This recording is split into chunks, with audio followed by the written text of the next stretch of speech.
Oi, pessoal, esse não é um canal do Positivamente Podcast, mas tem o nosso apoio. Mas para você ter acesso exclusivo a diversos conteúdos, corre para lá.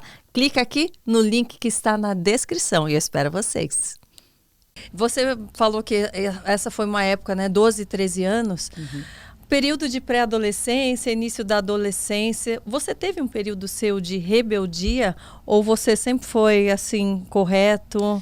Eu acho não de rebeldia, mas acredito de afastamento da casa do pai eu tive.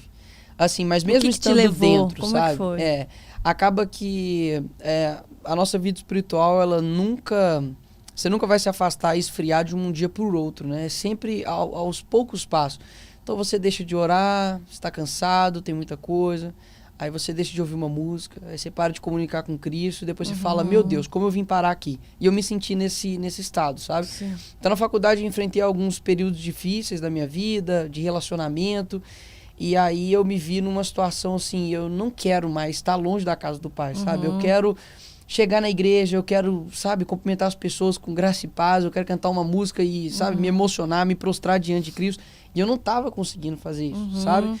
Então chegou num momento, eu lembro que eu peguei o carro, fui para uma determinada praça lá de BH, e aí eu falei, Senhor, eu preciso que o Senhor comunique no meu coração, sabe? Eu realmente não aguento mais chorar.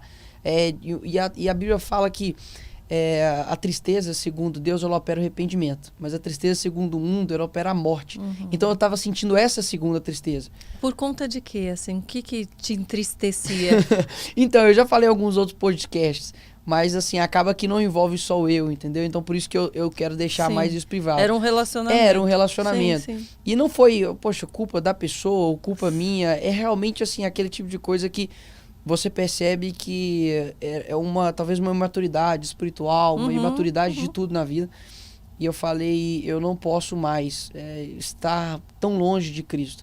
E depois eu vi que estar com Cristo é bem melhor, sabe? Sim. Aí eu voltei, e assim, óbvio, a gente tem os nossos erros, tem as nossas falhas, mas o meu coração realmente depois disso mudou, sabe? Bastante de falar assim, por mais que eu erre, eu tenho que voltar. A mesma força que eu tenho pra errar, eu tenho que ter pra voltar. Eu sempre tenho isso dentro de mim. Você se sentiu sozinho nesse período? Onde você teve que realmente voltar para Cristo, fazer novas escolhas, talvez mudar um pouco aquela vida que você estava levando, ou não? Você se sentiu tão fortalecido que não sentiu falta de nada? Não, eu sou meio teimoso, sabe? Assim, eu quero resolver as coisas por mim só, é rápido. Eu fico assim, não, eu dou conta, eu consigo. Porque eu fico com medo, assim, de querer envolver outras pessoas, sei lá, minha mãe, meu pai, meus tios, e aquilo dali virar uma coisa muito grande. Sim. E depois, às vezes, você já até passou, já ultrapassou e a pessoa tá lá. Exatamente. Ainda, né? Eu falei, não quero trazer problema. Na minha cabeça eu ficava assim. Mas graças a Deus eu tenho um tio que assim, eu sempre converso com ele nos momentos de dificuldade. Se eu ligo pra ele, ele sabe que pegou alguma coisa. Sim.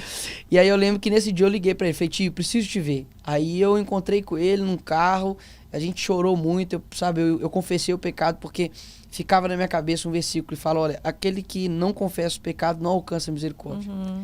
E ou eu acredito na Bíblia, ou eu acredito em coisas seletivas da Bíblia. Sim. Então eu acredito que se você honrar pai e mãe, você vai ter seus dias acrescentados.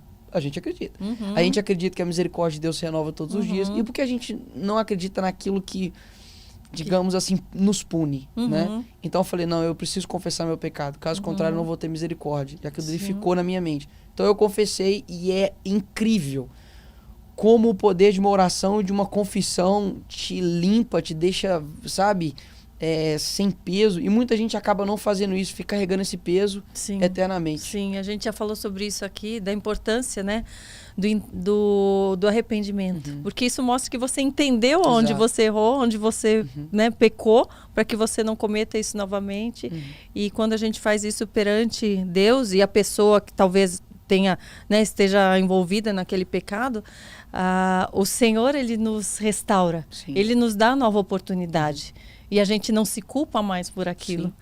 E muitas das vezes uma estratégia do diabo é a seguinte, ele coloca como você não fosse merecedor do amor de Deus. E nós não somos. Sim. De fato, nós não somos. Só que o arrependimento e o que Jesus Cristo fez foi exatamente para poder trazer isso para nós. que a gente não conseguia pagar esse preço. Sim. Então, quando o diabo vier falar isso com você, você não merece, e fala, não mereço mesmo. Mesmo assim, o Senhor está aí. Mas mesmo assim, o Senhor está aí. É por isso que Ele é meu Deus. Compreende? Porque se nós fôssemos merecedores, a gente não precisava de Deus. A gente não precisava de Jesus Cristo. Para que o sacrifício dele, afinal? Já que eu mesmo consigo me salvar. Sim. Então, eu lembro que eu ficava isso na minha mente, só que graças a Deus eu sou muito corajoso. Eu era muito inconsequente para fazer o mal e o bem, sabe? Uhum. Mas, ao mesmo tempo que eu tinha coragem de ir lá e fazer algo errado, eu tinha coragem de voltar. Uhum. Eu acho que esse é a maior dificuldade, talvez, das pessoas. Fala, nossa, mas se eu voltar, eu vou ter que deixar isso. Uhum. Eu vou ter que deixar aquilo. Eu vou ter que falar para aquela pessoa, eu vou ter que pedir perdão. Sim. E você pensa tanto nas coisas que você tem que fazer, que você esquece da consequência de você não fazer. Sim, sim. Que é o salário do pecado e a morte. Sim, assumir as consequências dos nossos atos é muito Sim. importante e nos encoraja Com a certeza. seguir em frente.